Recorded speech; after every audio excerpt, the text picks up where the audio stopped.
जय हिंद प्यारे विद्यार्थियों, यूट्यूब के प्लेटफॉर्म नॉलेज विदाउट फियर पर आपका हार्दिक स्वागत है। दोस्तों, आज हम पढ़ने वाले हैं साधारण ब्याज का 4th पार्ट। इससे पहले मैंने 3 पार्ट करा दिए हैं। अगर आपने वो नहीं देखे तो उन्हें जाकर के जरूर देखिए। और 4th पार्ट में हम पढ़ेंगे आज 8 रूल। तो रूल 8 में क्या दिया हुआ है कि किसी राशि पर साधारण ब्याज मूलधन का m/n है यदि ब्याज की दर तथा समय समान हो तो वार्षिक ब्याज दर क्या होगी। यानी इसमें क्या करेगा, दर भी पूछेगा और समय भी पूछेगा। तो इसके लिए आपको एक फॉर्मूला छोटा सा याद करना है। वो क्या है, अंडर रूट में m/n इंटू 100। बस इस फॉर्मूले की हेल्प से हम क्वेश्चन को निकाल सकते हैं। तो देखिए किस तरह से यह दिया हुआ है कि मूलधन का m/n है। तो m/n की जो वैल्यू है वो आपके क्वेश्चन में दी जाएगी। तो हम क्या करेंगे, इसको फॉर्मूले को लगा लेंगे तो क्वेश्चन हमारा बड़ी आसानी से हो जाएगा। अब देखिए किस तरह से, जैसे दिया हुआ है, यदि किसी राशि पर साधारण ब्याज मूलधन का 4/9 है। क्या है दोस्तों, 4/9 तथा ब्याज की दर और समय समान है तो वार्षिक ब्याज दर क्या होगी। आपको क्या करना है, वार्षिक ब्याज दर ज्ञात करनी है। तो देखिए यहां लिखेंगे हम वार्षिक ब्याज दर बराबर, फॉर्मूला क्या होता है, अंडर रूट लगाएंगे और m/n यानी कि 4/9 इंटू 100। अब देखिए कितना आसान हो गया। 4 का रूट 2 होता है, 9 का 3 होता है और 100 का 10 होता है। तो 20/3 आ गया। या हम इसको कैसे लिख सकते हैं, अगर इसको काट देंगे तो 18 और 2/3 इस तरह से हम लिख सकते हैं। तो वार्षिक ब्याज दर कितनी हो गई, 2/3%। अब इसके बाद में बात करेंगे हम नेक्स्ट एग्जाम्पल की। नेक्स्ट एग्जाम्पल में पूछ रहा है समय का मान। तो देखिए इसमें क्या करेंगे, कह रहा है किसी मूलधन पर साधारण ब्याज मूलधन का 0.36/4 है यदि दर का संख्यात्मक मान समय के बराबर है तो समय क्या होगा। दोस्तों, इसी क्वेश्चन में समय भी पूछता है और दर भी पूछता है। तो हमें फॉर्मूला सिर्फ एक ही लगाना है, क्योंकि क्वेश्चन में कह रहा है कि दर और समय समान है। जब दोनों चीज समान है तो फॉर्मूला भी समान ही होगा। तो क्या करेंगे, देखिए इसके लिए क्या पूछ रहा है, समय। तो यह लिख देंगे समय बराबर, अंडर रूट लगाएंगे, अंडर रूट में वैल्यू लिख देंगे 0.36/4 मल्टीप्लाइड 100। अब क्या करना है, यहां पॉइंट 2 अंकों के बाद है और 2 जीरो हैं, तो इस पॉइंट से दोनों जीरो चले जाएंगे। तो आंसर क्या बचेगा, यहां बचेगा 36/4 और इसको हम लिख सकते हैं 6/2। क्यों, 6 यानी 36 का रूट 6 होता है और 4 का 2 होता है। तो 2 3 जा 6 यानी कि समय कितना आ जाएगा, 3 वर्ष आ जाएगा। तो उम्मीद है कि इस रूल पर ये दोनों एग्जाम्पल आपको अच्छे से समझ आ गए होंगे। आगे नए रूल में है, यदि m रुपए t किस्तों में दे हो तो R% वार्षिक दर से प्रत्येक किस्त कितने की हो जाएगी। यानी इस तरह के जो क्वेश्चन आएंगे तो उसमें किस्त के बारे में पूछेगा, जैसे कि हम कोई बाइक वगैरह खरीदते या गाड़ी खरीदते हैं तो उसकी किस्त किस तरह से हमें निकालनी होती है।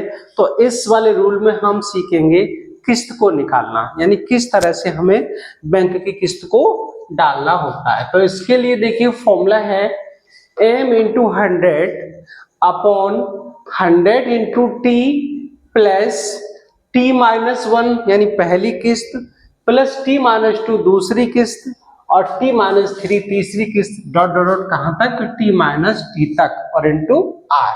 इस फॉर्मूले का हम यूज करेंगे और हमारी किस्त अपने आप निकल के आ जाएगी। एग्जाम्पल के लिए देखिएगा कि 3052 रुपए की 4 किस्तों में देय राशि की प्रत्येक वार्षिक किस्त कितने रुपए की होगी, जबकि ब्याज दर 6% वार्षिक है।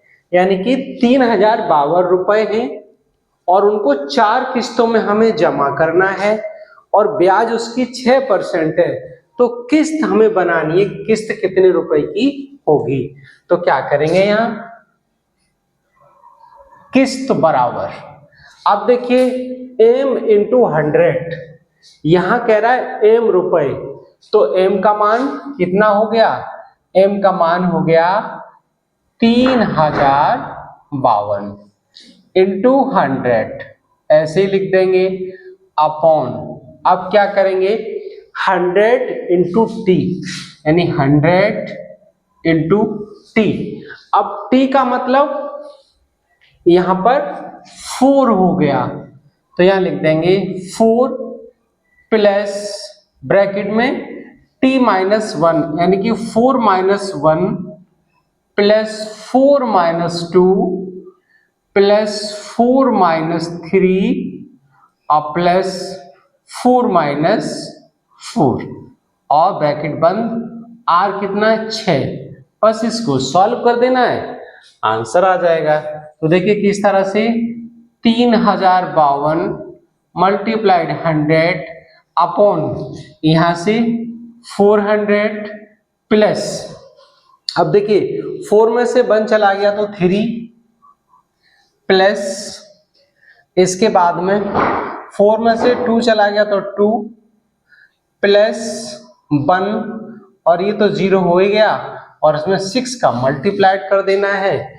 तो आंसर क्या आ जाएगा 3052 मल्टीप्लाइड 100 अपॉन 400 प्लस, इनको ऐड कर लेंगे तो 5 6 और 6 6 जा 36, तो 3052 मल्टीप्लाइड 100 इंटू इनका हम मल्टीप्लाइड कर देंगे तो 436 हो गया। अब क्या करना है 436 को हमें काट देना है, वही हमारी किस्त निकल आएगी।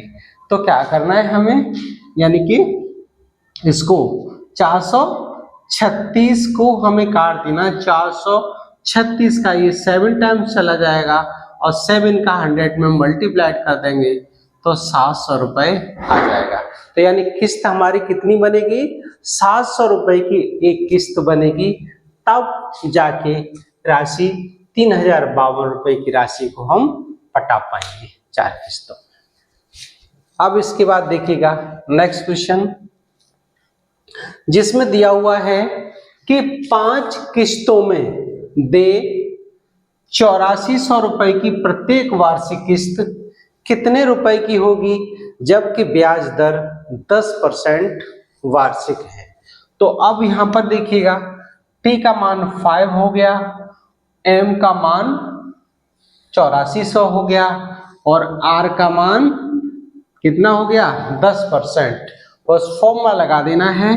तो क्या करेंगे यहाँ किस्त बराबर, अब देखिएगा m इंटू 100 मतलब 8400 मल्टीप्लाइड 100 अपॉन फिर क्या करना है 100 इंटू टी, तो 100 इंटू 5 और प्लस फिर क्या करना है ब्रैकेट में 5 minus 1 plus 5 minus 2 plus 5 minus 3 plus 5 minus 4 और 5 माइनस 5 को लिखना नहीं है क्योंकि वो 0 हो ही जाएगा।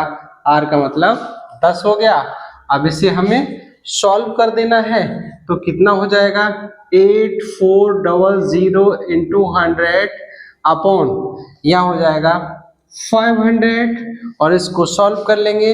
5 में से 1 चला गया तो 4 बचा और प्लस 5 में से 2 चला गया 3 बचा और 5 में से 2 चला गया तो 2 बचा और प्लस 5 में से 4 चला गया तो 1 बचा। इनको ऐड कर लेंगे तो 3 6 यानी 10 हो गया प्लस का 10 इंटू 10 इसको हल कर देंगे तो 8400 इंटू 100 अपॉन इसका 10 10 जा 100 यानी कि ये 600 हो गया और 0 से ये 0 कट जाएगा और इससे 6 से इसको काट देंगे 6 1 जा 6 और बचे 2 तो 6 4 जा 24 और 00 तो राशि कितने की यानी जो किस्त है वो कितने की बन के आई 1400 रुपए की किस्त बन के आई। तो उम्मीद है दोस्तों कि ये किस्त वाले क्वेश्चन आपके समझ में अच्छे से आ गए होंगे।